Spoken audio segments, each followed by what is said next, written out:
Selamat datang di channel Alur Donghua. Sebelum menonton, silahkan subscribe, biar Mimin tambah semangat update-nya. Hua Tianqi dengan cepat melirik penatua klan Ye yang terperangkap di Yin Qi sebelum mengalihkan pandangannya ke pintu keluar di ujung lain aula. Dengan nada tegas, dia berteriak, "Pergi!" Dia membalik tangannya, menghasilkan bendera hijau kecil. Dalam keadaan kabur, bola cahaya zamrud segera pecah dan menyapu keempat orang itu dalam cahayanya sebelum membawa mereka ke sisi lain aula. "Kamu berani!" Eksentrik berkepala besar berteriak marah ketika dia melihat ini dan segera melepaskan pedang kuning yang tak terhitung jumlahnya dari tubuhnya, merobek-robek Yin Qi yang mengelilingi mereka untuk membebaskan diri. Setelah rombongan eksentrik berhasil melarikan diri, cahaya putih tiba-tiba bersinar dari pintu keluar untuk memperlihatkan dinding padat kristal berkilau. Tanpa pikir panjang lagi, dia mengangkat tangannya dan menembakkan cahaya pedang sepanjang 10 meter ke arah dinding. Pelangi menyala dan cahaya pedang ditelan. Setelah memeriksanya dengan kaget, dia berteriak dengan marah, "Tembok tempat perlindungan elemental." Pria tua itu dengan heran berkata, "Memang. Bukankah ini harta khas dari Sekte Suaka Buddha?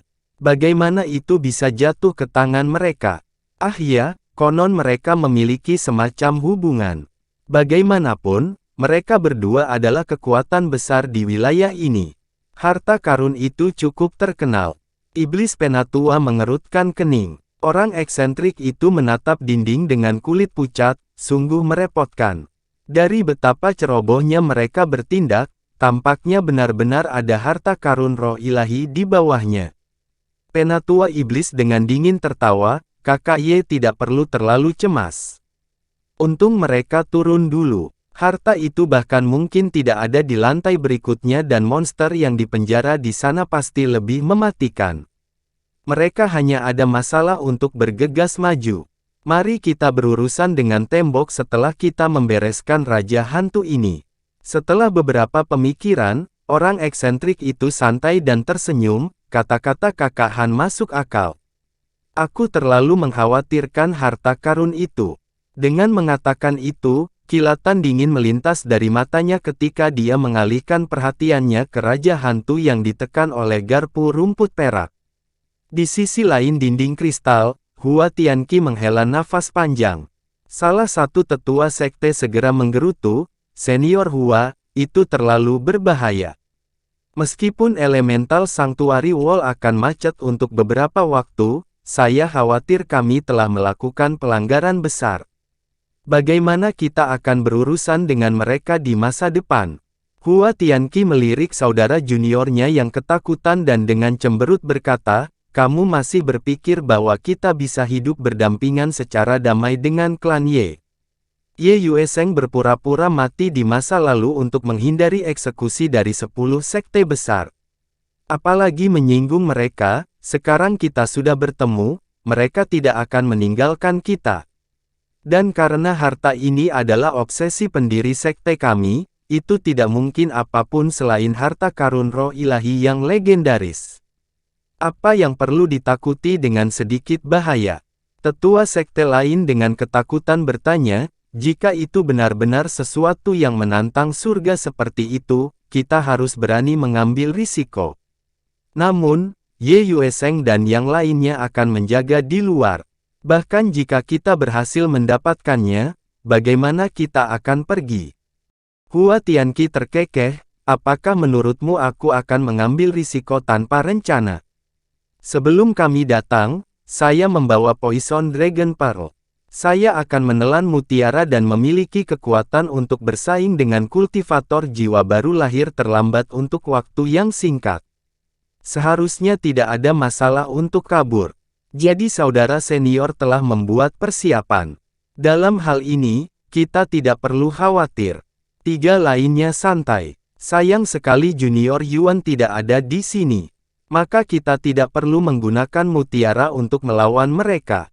Tiba-tiba teringat saudara juniornya, jejak kesedihan muncul di wajahnya. Seorang tetua di dekatnya tersenyum dan berkata, "Begitulah, tetapi kakak senior Hua sudah meninggalkan pesan. Dia bahkan mungkin sedang dalam perjalanan saat kita berbicara. Kalau begitu, segalanya akan jauh lebih mudah ketika kita pergi. Saya harap begitu. Lalu dengan ekspresi kaku, Hua Tianqi dengan sungguh-sungguh berkata, semuanya, berhati-hatilah. Mengingat betapa sulitnya hantu di lantai 7, mereka akan lebih menakutkan lagi di lantai 8 dan 9. Namun, pagoda penekan iblis benar-benar layak mendapatkan namanya. Jika klan Ye tidak membuka jalan bagi kami akan menghabiskan banyak kekuatan. 3 lainnya mengangguk. Setelah itu, rombongan berjalan lebih jauh ke bawah. Dari apa yang telah mereka lihat sebelumnya, mereka pasti menuju ke lantai berikutnya setelah berjalan sejauh 100 meter. Tapi kali ini, mereka hanya berjalan sejauh 30 meter sebelum lingkungan mereka menyala, mendapati diri mereka menghadap ke sebuah ruangan batu kecil. Dindingnya benar-benar kosong, tapi ada 2 formasi teleportasi di tanah, yang hitam dan yang putih. Ini, Hua Tianqi mengerutkan kening. Yang lain saling memandang dengan cemas. Mereka berjalan masuk. Hua Tianqi memegang tangannya di belakang punggungnya dan melirik sepintas. Dia menoleh ke seorang lelaki tua dengan alis tebal dan berkata, Junior Miao, kamu ahli dalam formasi mantra kuno. Lihat dan lihat apakah itu teleportasi jarak pendek. Dimengerti, pria tua itu segera menjawab. Dia kemudian berjalan di depan salah satu dari mereka dan mulai memeriksanya. Yang lain dengan penasaran mengikuti setelahnya. Sesaat hening kemudian, lelaki tua itu menegaskan, ini benar-benar formasi teleportasi jarak pendek, yang tidak akan melebihi 50 km. Kilatan dingin melintas di mata Hua Tianqi, maka itu akan membawa kita ke lantai 8, meskipun tidak biasa menggunakan teleportasi untuk satu lantai. Apakah formasi ini bekerja 2 arah? Lelaki tua itu mengusap dagunya dan dengan ragu berkata, tentu saja. Formasi jarak pendek normal adalah 2 arah. Tapi anehnya ada 2. Mungkinkah lantai 8 dibagi menjadi 2? Mungkin, tapi kita harus mengambilnya untuk memastikan. Mari kita ambil yang putih dulu. Yang lain memberi saya rasa takut. Hua Tianqi lalu berjalan menuju formasi putih tanpa ragu. Ketika 3 lainnya melihat yang hitam, mereka merasakan ketakutan dan dengan cepat menuju ke formasi putih, jika hanya untuk menjauh darinya. Setelah Hua Tianqi memukulnya dengan segel mantra, cahaya putih menyala, diikuti oleh hilangnya mereka. Sesaat kemudian, mereka merasakan pusing dan menemukan diri mereka di negeri yang menyerupai surga. Ada langit biru dengan awan putih dan tanaman spiritual dari segala jenis yang mengelilinginya. Dengan setiap napas, mereka merasakan gelombang ki spiritual yang luar biasa. Tapi yang paling menarik perhatian, adalah sebuah istana kecil yang didekorasi dengan emas dan batu giok. Itu terletak di tengah formasi mantra raksasa. Ada altar yang mengelilinginya, masing-masing diabadikan dengan patung batu raksasa yang membawa pedang emas besar. Patung-patung ini kasar dan membawa aura biadab yang tak terlukiskan, dan mereka semua menghadap ke istana di tengah.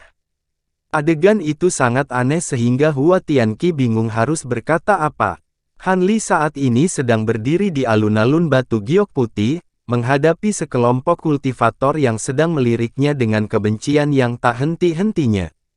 Mungkin tinggal di Spirit Metal Hall adalah pilihan yang tepat, pikirnya, atau jika dia menunda sejenak, dia tidak akan mendapat sambutan yang hangat. Saat dia kembali dan berpikir untuk mengambil tangga lain, sekelompok orang muncul dari pepohonan di sisi alun-alun. Daripada naik tangga, mereka menyembunyikan diri di dekatnya. Karena indera spiritual dibatasi di area tersebut, dia tidak dapat mendeteksi mereka dan jatuh ke dalam perangkap mereka. Seorang wanita cantik berjubah putih dengan dingin memelototi Han Li. Melalui giginya yang terkatup, dia berkata, "Rekan Taois Han, aku tidak menyangka akan bertemu denganmu di sini. Anda sudah cukup sulit ditemukan. Orang yang berdiri di sampingnya adalah seseorang yang dia kenal, seorang pemuda berjubah putih. Adapun tiga temannya yang lain, mereka adalah Ge Tianhao dan dua lelaki tua berjubah hitam. Mereka mengelilinginya dalam setengah lingkaran dan memblokir jalan menuruni gunung, takut dia akan melarikan diri.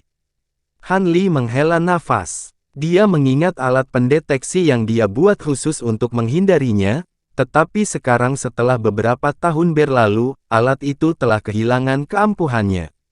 Itu akan menjadi cerita yang berbeda jika mereka berpapasan 2 tahun lalu. Aku juga tidak berharap menemukan orang suci di sini. Ini benar-benar pertemuan yang beruntung. Dengan ekspresi tenang, dia memberi hormat kepada orang suci langit tak berujung, Lin Yinping, dan menoleh ke pemuda berjubah putih, dan kamu pasti Dewa Agung, aku merasa terhormat. Dalam benak Han Li, orang ini adalah ancaman terbesar di antara mereka, seorang kultivator Nas Chen Sol. Meskipun dia dikelilingi, sebagian besar perhatiannya terfokus padanya. Grand Immortal Su tanpa ekspresi memeriksa Han Li dan berbicara dengan penuh pertimbangan, aku memang salah satu dari 4 Dewa Agung dari suku melonjak. Saya hanya melihat Anda dari kejauhan, dan sayang sekali Anda tidak keberatan membandingkan petunjuk dengan saya. Apakah Anda bebas melakukannya sekarang? Jika demikian, saya akan merasa terhormat untuk berdebat dengan Brother Su. Tapi sekarang, Han Li memandang Ge Tianhao dan yang lainnya dan menggelengkan kepalanya dengan senyum misterius. Grand Immortal Su, pemuda berjubah putih, mempertahankan ketenangannya dan dengan dingin berkata, "Oh." Dari nada suara Kakak Han, kamu terlihat cukup percaya diri. Saya mendengar Anda membunuh tetua sekte pengayak Yin di puncak tahap mid jiwa baru lahir, apakah itu benar? Ketika tetua sekte pemilah Yin mendengar ini, ekspresi mereka berubah. Han Li mengerutkan bibirnya, apalagi yang bisa dikatakan. Saya memang membunuh penatua sekte penyaringan Yin di selatan surgawi. Mungkinkah rekan Taois Su itu berencana untuk bertindak atas nama sekte mereka? Setelah menatapnya sebentar, Immortal Su berkata, kemampuanmu pasti luar biasa untuk membunuh seseorang di puncak tingkat kultivasimu. Jika bukan karena keluhan jahat di antara kita, aku pasti ingin berteman denganmu. Saya mendengar Anda menggunakan kuali aneh untuk merebut klon dari binatang suci kami dan kuali warisan kami. Selama Anda menyerahkan culadron Anda kepada saya bersedia memperbaiki hubungan antara Anda dan kuil kami. Tentu saja, jika Anda juga setuju untuk mengembalikan panji pengayak hantu, saya juga bersedia menyelesaikan dendam apapun di sana. Bagaimana menurutmu? Apa yang kamu lakukan, Saudara Su? Dia, tepat ketika Lin Yinping hendak mengatakan sesuatu yang lain, pemuda berjubah putih itu melambaikan tangannya dan memotongnya, orang suci tidak perlu ikut campur dalam hal ini. Inilah yang telah saya putuskan. Ge Tianhao dan rekan sesepuh saling melirik dengan waspada dan juga diam. Ketika dia mendengar mereka menyebutkan kuali Heaven Void, Han Li menolak tanpa berpikir, aku bahkan tidak bisa mempertimbangkan untuk menyerahkan kualiku. Kamu bisa maju dan menyerang. Karena rekan Daois Han menolak kebaikanku, jangan salahkan aku karena tanpa ampun. Jejak pengunduran diri muncul di wajah Grand Immortal Su dan dia dengan cemberut menggoyangkan lengan bajunya, tiba-tiba mengeluarkan tongkat giok hijau ke tangannya. Dengan lambaian tongkat, itu bersinar terang dengan cahaya hijau, dan dia dengan tegas memelototinya. Han Li membentuk gerakan tangan sebagai tanggapan dan guntur tiba-tiba terdengar dari punggungnya, diikuti dengan munculnya sepasang sayap perak. Kemudian dengan jentikan pergelangan tangannya, sebuah kipas bulu muncul di tangannya, bersinar dengan cahaya emas, perak, dan merah. Ketika berhadapan dengan begitu banyak lawan, Han Li tidak dapat menahan diri dan harus menggunakan hartanya yang paling hebat sejak awal. Grand Immortal Su segera menyadari bahwa kipas itu tidak biasa. Tekanan spiritualnya yang menakutkan menyebabkan wajahnya tenggelam. Ge Tianhao juga melihat bahwa kipas itu adalah sesuatu yang agung dan buru-buru berkata, "Rekan Taoisu, ayo serang secara bersamaan dan tangkap dia." Setelah itu, dia melambai kepada dua tetua sekte sebelum menunggu balasan dari Grand Immortal Su, dan ketiganya mempersiapkan diri, melepaskan harta mereka sendiri, dua pedang terbang berbentuk aneh dan pedang tulang yang berkedip-kedip dengan api.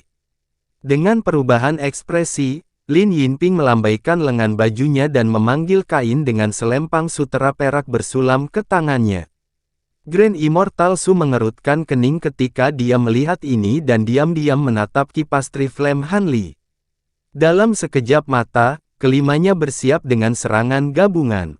Namun, Han Li tidak akan ditarik tanpa persetujuannya sendiri. Dengan gemuruh guntur, dia menghilang dalam kilatan perak dan muncul kembali di sebuah tangga lebih dari 30 meter jauhnya.